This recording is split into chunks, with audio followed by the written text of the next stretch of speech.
সালোয়ার স্যুটের মধ্য দিয়ে লড়াইয়ে বাজিমাত ডাব্লিউডাব্লিউই মঞ্চ কাঁপান কবিতা দেবী। তিনি কে জানেন এই লেডি খালির আসল পরিচয় কি?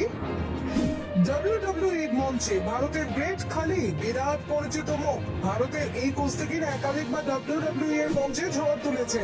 অবশ্য ভারতের একজন লেডি খালিও রয়েছেন, যিনি আবার সালোয়ার কামিজ দোপাট্টা পরে কুস্তির রিং কাঁপান।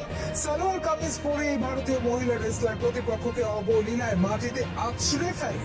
তিনি হলেন কবিতা দেবী। কবিতার জন্ম সেপ্টেম্বর মাসের 20 তারিখ 1987 সাল।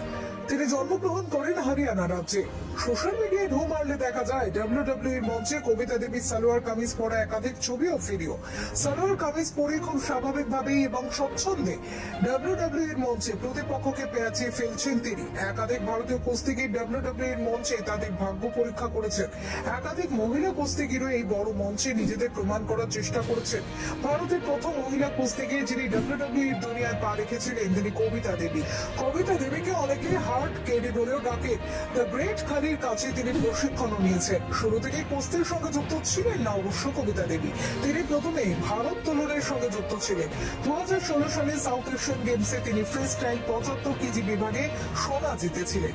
সে বছর কবিতার সশস্ত্র সীমা বলের কনস্টেবল পদে চাকরি পান। সেখানেই পদোন্নতি হয়ে তিনি সাব ইন্সপেক্টরও হয়েছিলেন। কিন্তু কুস্তির আখড়ায় হঠাৎ মনোযোগ কেড়ে নেয় কবিতা। তারপরে খালির কাছে প্রশিক্ষণ নিয়ে ডাব্লিউডাব্লিউই পথ চলা শুরু হয় কবিতা। 2017 সালে তিনি ভারতীয় ডাব্লিউডাব্লিউই কুস্তিগির হিসেবে জনপ্রিয়তা অর্জন করেন। রিংয়ে তার পোশাক বরাবরই থাকতো নজর কাড়া, সালোয়ার কামিজ এবং কোমরে শক্ত করে বাঁধা ওড়না। 5 ফুট 9 ইঞ্চির কবিতা 2017-21 সাল পর্যন্ত ডাব্লিউডাব্লিউই একজন সদস্য হিসেবে পারফর্মও করে গিয়েছেন।